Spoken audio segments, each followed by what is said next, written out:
Welcome back, everyone, here to the fourth session of today, or of the conference, the second session of today, the last session here in the morning, on CRM processing and valorization.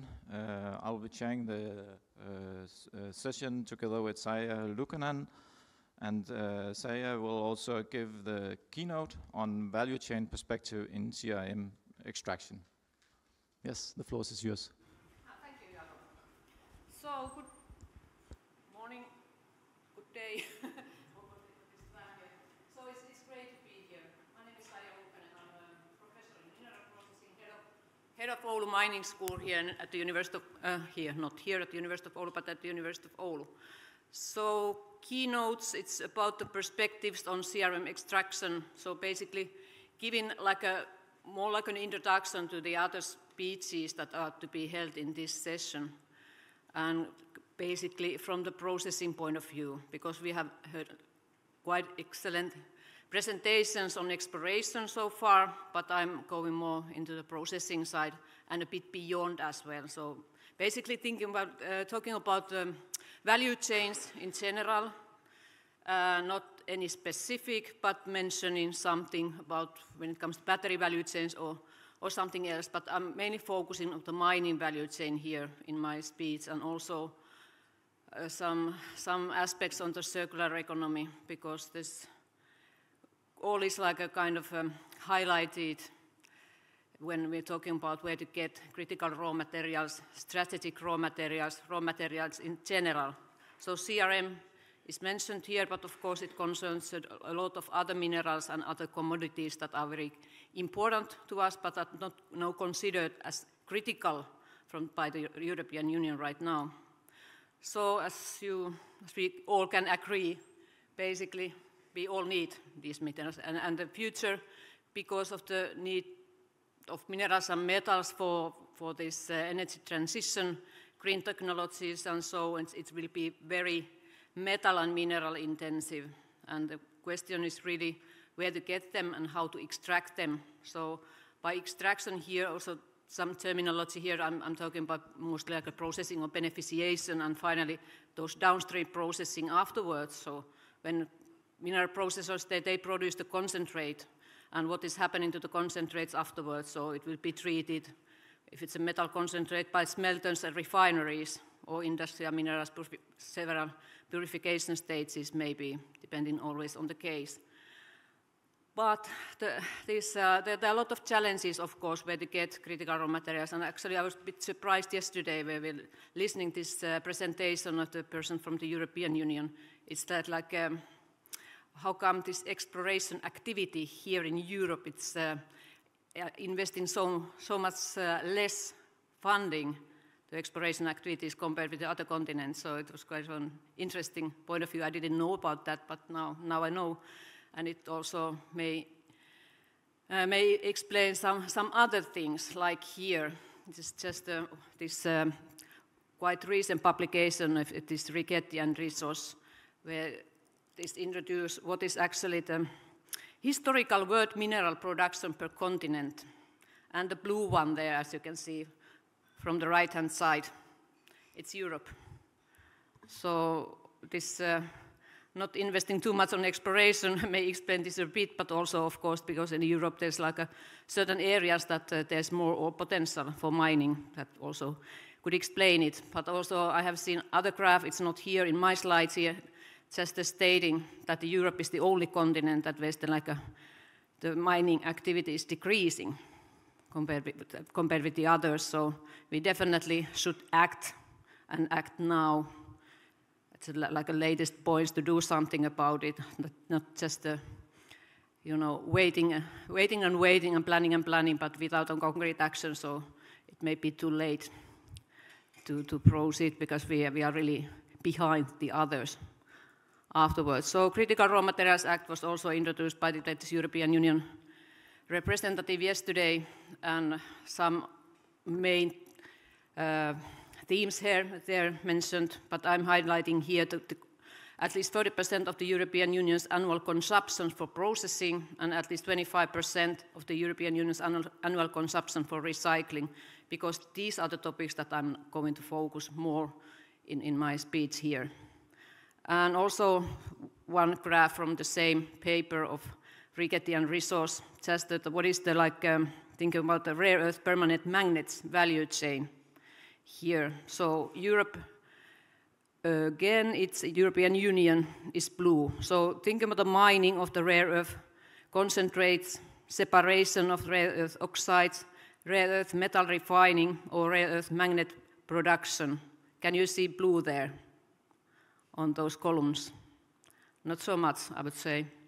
Later on, when this EVs production and wind turbine production, so there's it's a bit more promising in that sense, but it definitely highlights the need to do a lot of things more and maybe differently in the European Union to make things proceeding according to this Critical Raw Materials Act plans. Something about the circular economy, because I said that I'm going to talk something also about the recycling here, and already highlighted. In 2020, less than 1% of the permanent magnets were recycled. It's a pretty low number, I'd say. Of course, it's increasing, and because awareness is increasing, so we know that it needs to be done much more. But then again, for example, comparing like battery recycling, like those batteries used in electric vehicles, there are a lot of research projects have been going on lately. So it's like developing faster, but still it's also in the beginning, that recycling part as well. But basically, circular economy should be more and more taken into account. Recycling of metals, critical metals, and also taking like critical metals out of the potential secondary sources, being it, like I mentioned a couple of times already, like electronic waste, scrap, slags, or, of course, mine tailings or mine side streams and waste rock.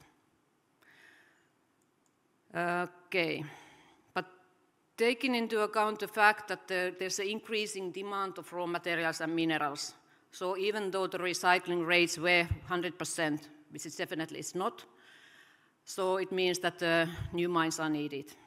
And of course, there are like a lot of different estimates, calculations, but just a couple of those estimates that I have read recently. It's actually dictating that, for example, just to cover the electric vehicle need for copper, nickel, or some base metals, how many new mines are needed? I have seen somewhere that, okay, in near future, like more than 300 new mines are needed. And when it comes to copper, it's like 4 mines per year until some 20, 30 years, and so on. It's a huge amount.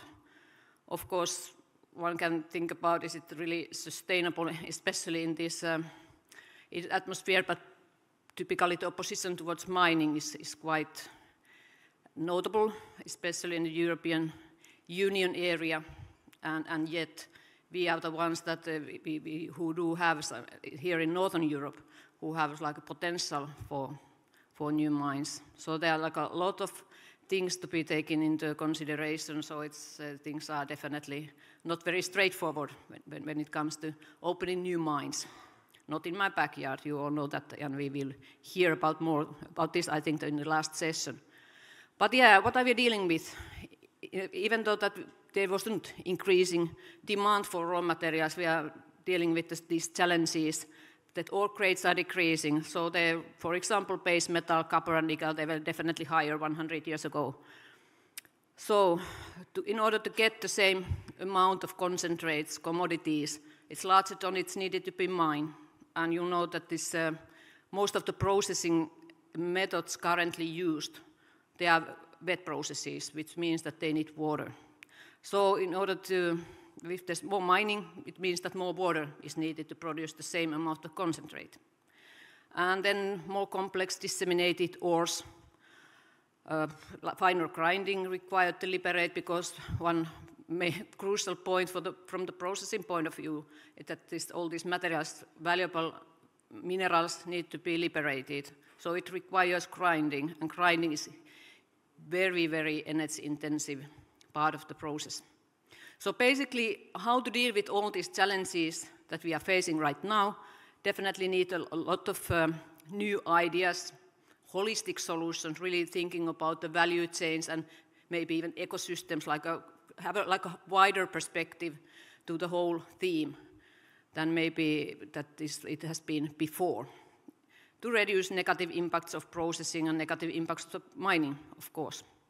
So resource efficiency is definitely very important, to have closed material cycles, to reduce demand of minerals, and to reduce all these waste or impurities, potential toxic impurities to be released. And finally,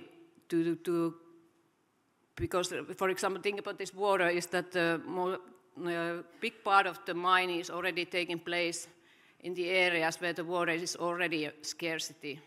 And definitely because of the more mining is needed and because of the challenges related to climate change, there will be more and more challenges also when it comes to water use. So what is needed is definitely maximize resource use efficiency to extract maximum value from mined products, which means that we definitely should get this ore as efficiently as possible. And again, to maximize the materials use efficiency, use and reuse, recycling, and substitution, which is not so much done nowadays, and maybe there's a lot of improvements in that area. But basically, increased demand require newly mined ores. I listed here some aspects that are quite important from the processing point of view nowadays. Of course, energy. As said, grinding is a huge energy consumer. It can consume, for thinking about the mining project, the mine project, it's like tens of percents of the energy consumption is actually coming from the grinding. So how to, break the rock, this particle size reduction, this whole chain. A bit more about that later on, but how it can be dealt with, at least to mitigate this energy consumption, is to focus more on the upstreams before what is happening and taking place before grinding, in order to be more energy efficient in that sense. So it brings along selective blasting or fine crushing and pre-concentration, and also this integrated chain from the mine to the concentrating plant called mine to mill. Process design, geometallurgical tools, modeling and simulation tools to be used in order to get better designed processes. That's definitely helped when compared with what has been before these tools were available. Water, definitely need to reduce water intensity, maybe look more for alternatives for water lean processing or even dry processing instead of this very wet processes that are commonly used. Of course, it's a long route, but it should be considered as a possible solution. Waste, declining ore creates more waste, so more land is needed. So to reduce the landfill needs, also to design the processes from the beginning in a way that there's less waste, and also if there's waste and a side stream, as there always is, as you know, that processors, they really produce tailings quite a lot. So if there's alternative use for the tailings or side streams, and we will learn more about this during this session. Critical raw materials, from where and how to process them, because there are also challenges, for example, when it comes to rare earth elements. If they are in tailings or wherever, so they could be, if they're fine grade, complex associations, there are complex associations, and so on, how to process them, because there are a lot of them that have not been mined before. Maybe there's no tradition, not necessarily, how to process them, and can it be done cost effectively, and so on. So a lot of studies are needed. So what is required now? We need to produce more, larger capacities are needed with a better recovery. Of course, safety, stability, produce with less are quite crucial as well, but what is focus in my speech here is about how to consume less, minimal water use and energy efficiency. And basically, if there's a sustainability pursuits, it's a strong driver for developing these new innovative technologies. Okay, I don't know how many of you are mineral processors here. I guess not so many. So just bring something very general here. So what is this mineral processing? It's between mining and downstream processing, post-treatment there. And mineral processing is the stage finally where we produce the concentrate, and the concentrate is the saleable product from the mine.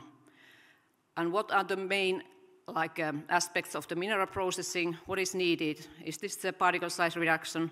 So those valuable minerals need to be liberated from unwanted stuff, from gangue minerals. That is needed first. And then finally to find the correct separation flow sheet to recover those liberated minerals from this mineral slurry, because it's typically a wet process. And this is a saleable product that we are selling to smelters or the end users, if it's an industrial mineral. So it definitely highlights that the quality of the concentrate needs to be very good to get the best possible payment, of course, from that. And how it's done, it has a lot to do with what has done before processing, so in mining and the mineralogical characterization before that, very crucial. Tailings management, and it's the final, because when we produce in some concentrate, for example, for gold, the feed of the gold concentration of feed material can be 5 ppms, and we are concentrating it, and finally the rest is tailings, so you can imagine the huge volumes of tailings produced at the same time when the concentrate is produced. Okay, something life cycle of materials, very, very general description of it, what is part of material cycle during which natural resources are transformed into useful products, but they're value adding. So we have products of value and also byproducts. For example, if our main commodity is copper, there could be some byproducts like a gold, platinum, palladium. They are like an additional value. But then waste, substances for which there are no present uses, and really highlighting here the present uses, because there could be a lot of nice application for these waste, but we do not know about them yet. It just requires more research in that area. So, from the mine, product. So, one of the key factors affecting revenues in the mines are selling price, is the quality of the product, the concentrate that is produced. And it definitely has a major impact on the downstream processing. And of course, not just the payment, but also how the downstream processing is dealing with the concentrate. If there are a lot of impurities, the so-called penalty elements that not wanted into the concentrate, it also can cause troubles in a further pyrometallurgical or hydrometallurgical processes. So basically, even relatively small increases in liter per ton of ore can have a significant impact on economy, especially when talking about the industrial minerals. Even very small impurities, small amounts of impurities can kill the whole project, because it's really crucial to understand how important is the quality of the concentrate finally. So what is the key to get the good concentrate? If we have there's a potential for that, of course, is to have a basic, very thorough understanding what is the a characteristic of the ore or the material to be treated. So it's the fundamental, because without this knowledge, mineral processors can't survive finally. Of course, we can do a lot of grinding and separation, but if we do not have a clue about the mineralogy and chemical, the chemistry of this, our material, we are in troubles, definitely. It's huge. It will be a huge problem. But basically, it all gives this chemical characterization. Is it feasible to recover metals? What are the valuable metals there, concentrations? What are the impurities there? And how they can be possibly to be separated so that they are not ending up into the concentrate. Mineralogical characterization tells about association, gangue minerals, and so on. And the particle size is, of course, crucial, because it also has a lot of impact on that, what will be the separation method to be selected. So this is very, very important. Integrating mineralogy-based analysis early in the project development. It helps to, to create good process flow sheet in each case. And also when there are troubles in processing, for example, we realize that, okay, we are losing material to tailings. So what could be done is then to carry out mineralogical characterizations on tailings to find out why they end up to be in the tailings. Is it a process problem, or is it just that they are not liberated well enough? So mineralogy, so crucial. We definitely need mineralogists, we need mining engineers to tell us how to proceed in order to get the best possible result. So that brings us to the whole value chain from mine to metallurgy. So mining, milling, metallurgy, it helps not only to remove these impurities or penalty elements when it's least harmful, but of course it helps to understand the fact that how well and how energy efficiently we have managed to liberate the valuable minerals from our ores.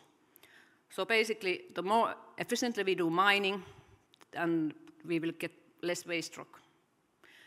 More efficient processing, if we are at like pre-concentration stages and so, okay, less waste rock and tailings.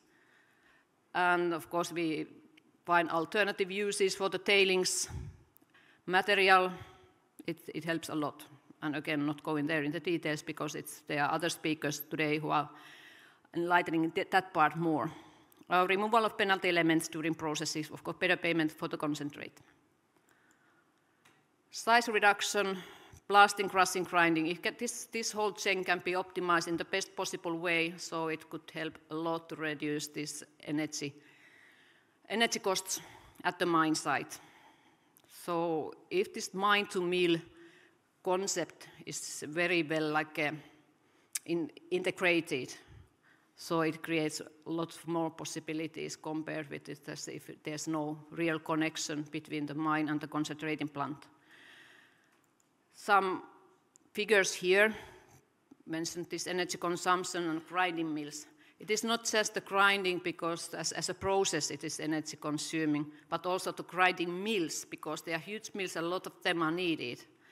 It's also one of the highest cost items at the mine site. So the mills, and it can take, if there's like a greenfield project and then they start to order mills for the becoming operation, so it can take a lot of time to get them.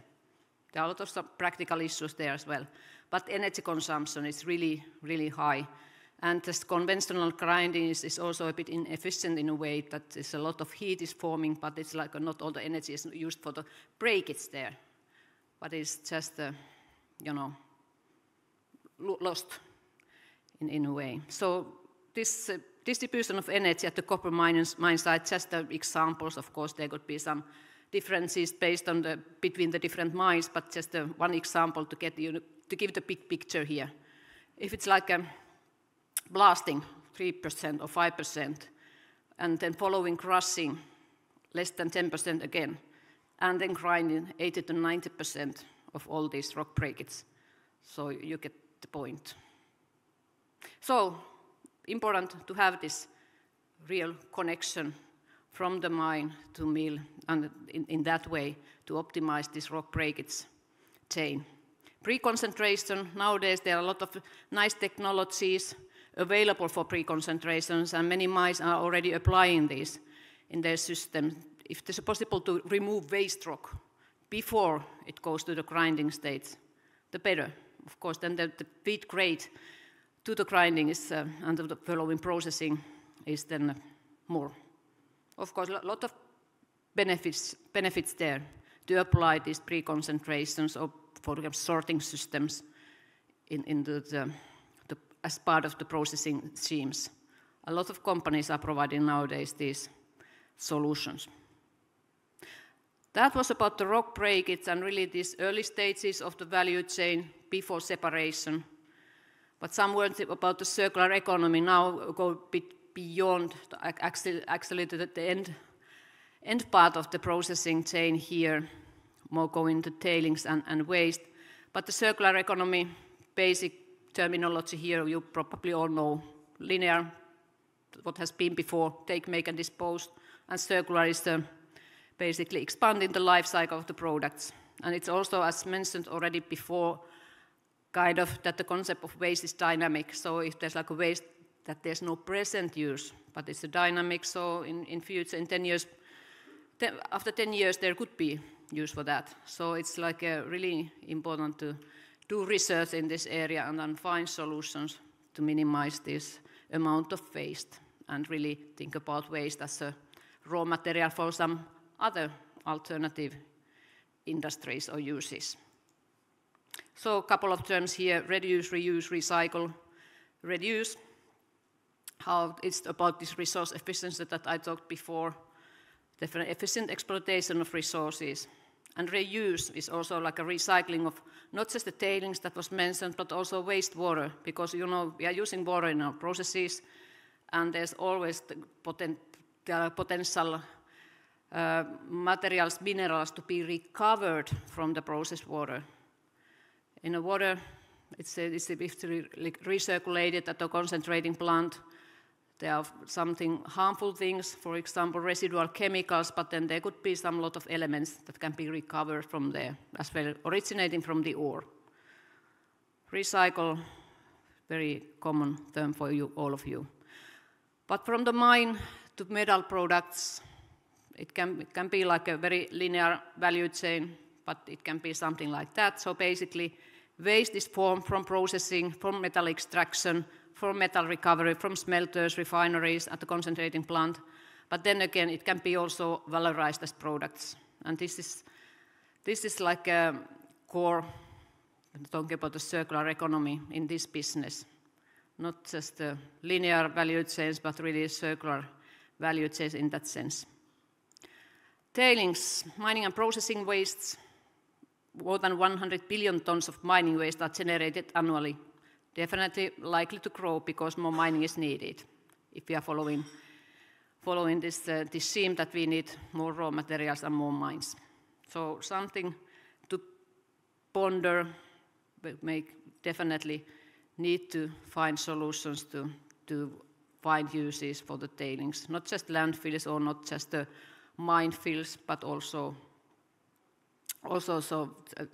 consider them as the secondary raw materials for other uses. Challenges related to tailings and waste rocks, if they are considered to be used as raw materials, of course, is other variable properties, because there could be anything basically. Not just the waste from the ore, but there are always these residues from the processing stages as well to be taken into account. And of course, this very complex mineralogy, if they're like a gangue minerals and the crystal lattices of the valuables or something that really complicates potential treatment. That's important aspect as well. But then again, as you see from this quote from Gregorius Agricola in De Re Metallica, they are dealing with the same problems that had been noted hundreds of years ago, but of course the volumes are a bit different and challenges are a bit more complex nowadays than what it has been in the past. Composition of the valuable tailings and wastes, again mineralogy and chemistry, so crucial. And to understand that, how they can be utilized potentially, it requires the understanding what we have. So you can see the figure here that of course it requires the characteristic is the key to understand that how to create a flow sheet or some processing settings for these challenging materials. And of course the environmental aspect as well, thinking about if there are sulfides and if the acid rock drainage could be one of the problems or not, or other decontaminants and toxic elements there. So that about the tailings, as said, we will learn more just in some tens of minutes. But then a couple of things before I'm actually ending here is this water. As said, we are talking about the wet processes mostly because of flotation is the most commonly used separation techniques in mineral processing. It uses water. So this is actually like I'm trying to describe here what are the dry parts of the whole value chain and what are the wet parts. Where we need to take water into consideration. So crushing is mostly Still, a dry operation, no added water, but grinding is wet grinding in most of the cases. So water is added there. So what is actually will enter into the water from this material or material when it's ground from the mill, grinding mill. There could be some galvanic interactions there with the minerals and with the galvanic mill material, and that causes some impacts on the water.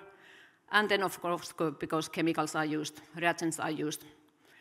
There's a need for greener chemicals, and there are also very nice initiatives there as well, but not just the chemical residues, but there's something else as well, especially when there's in these water scarce areas, if the saline water is needed, and with high ionic concentrations, definitely have a huge impact on the whole mine, whole processing scheme.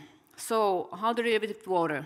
That's one issue, and is there a possibility to recover something from the water, some potentially valuable minerals or metals?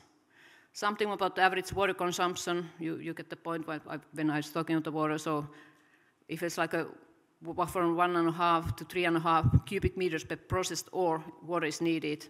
So it's quite a crucial thing at the areas where there's no water enough available.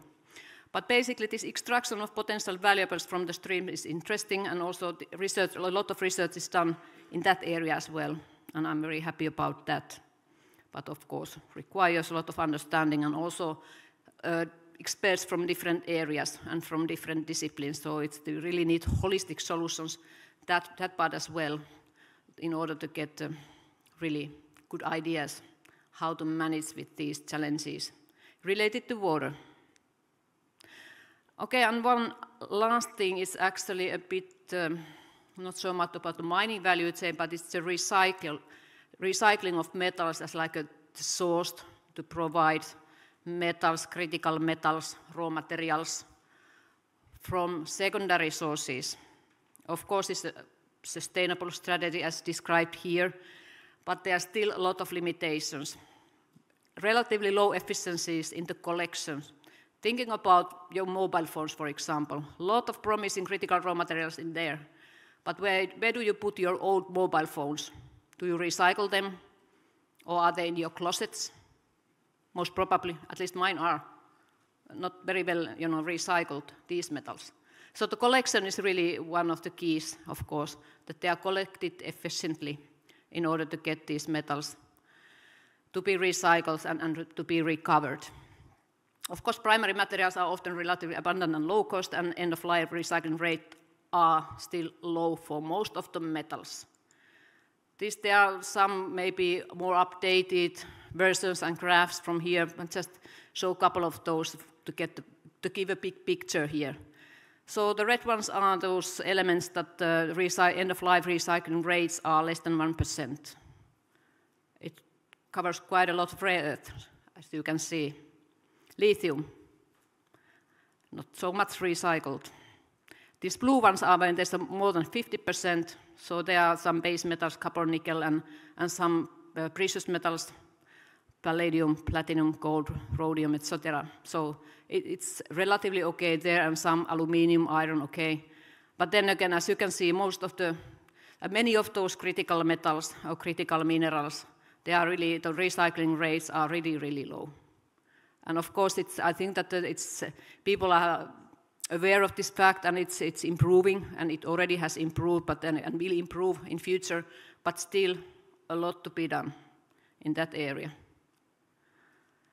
And the last, just to show the same again, but a bit different way. So copper from these CRMs is recycled a bit, almost 60%. But then the others, not so much. So a lot can be done to optimize the processes from the beginning, from the start, to taking all into account, starting from exploration, from mineralogy, mining, processing, in order to produce less tailings waste. And if there's waste and tailings, so to find uses for the tailings and really alternative uses for the tailings materials. But then again, also how to get these critical metals from the secondary sources, but also it's a very good thing that those mineral processing techniques can be used recover these. But it requires a lot of collaboration also between the different players to collect these materials efficiently and finally then to make like a feasible flow sheets to recover different components from those secondary material, from those products, potential secondary raw material sources. A lot needs to be done, and it is very nice that the European Union has recognized it, and then it's all has been described in the CRMA. Okay, I think that I will end here. Thank you so much.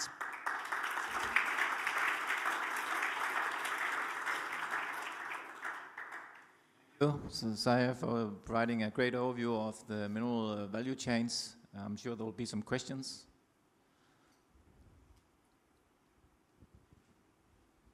Thank you very much, Ali. A very good presentation. I have two questions. The first one is with respect to the recycling. And as you said, recycling is very low. But we all know that one of the challenges with recycling is the complexity of the design. When they are designing these materials, they don't really think about recycling.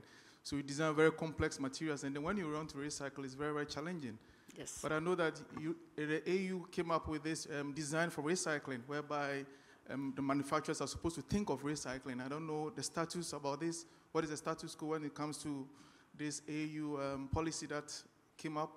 And then the next question also has to do with the tailings. As you said, it's very, very important. Tailings can also be seen as a source of the raw materials. So instead of mining, maybe you can actually look at the tailings that has been dumped. The question then is, do we have an overview of where these tailings are? Because some of these industries maybe have closed down, but then the tailings are still there. Do we have an overview of the tailings that are available that can be used in Europe?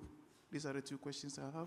Okay, so the first one, this design of, you mentioned about, I don't know what is the current stage there, but I know that it's been focused on quite a lot, and definitely there will be emphasis on that it should be taken more into account. And the tailings things, I think that there were also quite a lot of people here who may have a good understanding about old tailings and old mine sites. And definitely Geological Service can tell about these and find information on that. But I'm pretty sure that there should be databases on these.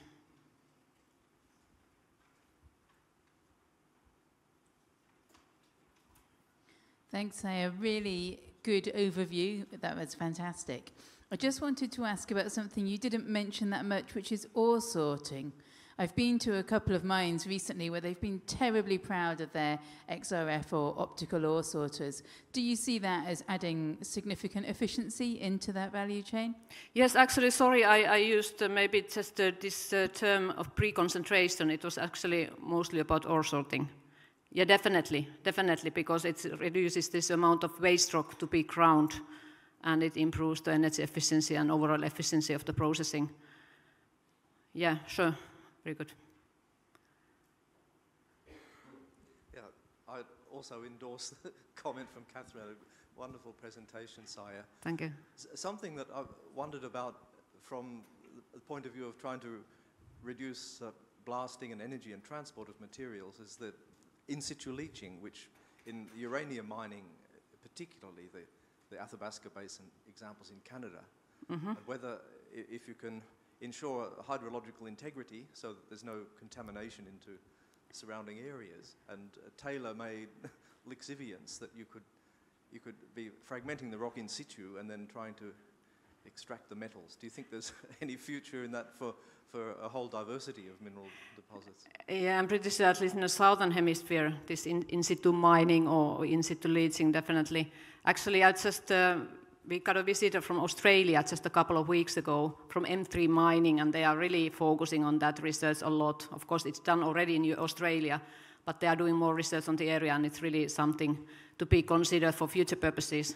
In this, I mean, in Finland and Sweden, in north wintertime, I don't know how it can be done, but maybe it could be one of those new innovations that are needed, how to do in situ leaching, in situ mining in Arctic conditions. Definitely very interesting and definitely worth studying if possible. Thanks, Peter. Hello. Yes. Thank you. Sara from University of Bologna. My question is how much you think comprehensive information from tonnage and grade of these tailings or stockpiles can affect your processing design? And have you ever faced with any case study with the comprehensive database samples and overall like a grade tonnage evaluation of those tailings that you can use as an input for your design? Actually, I would like to leave this question because we will have a couple of presentations later on in this session that are talking about the tailings management and actually finding solutions for use of the tailings material. So maybe they have case studies and examples on that. So. Okay. Any further questions? Well, thanks again, Saya. Thanks. And then we'll move on.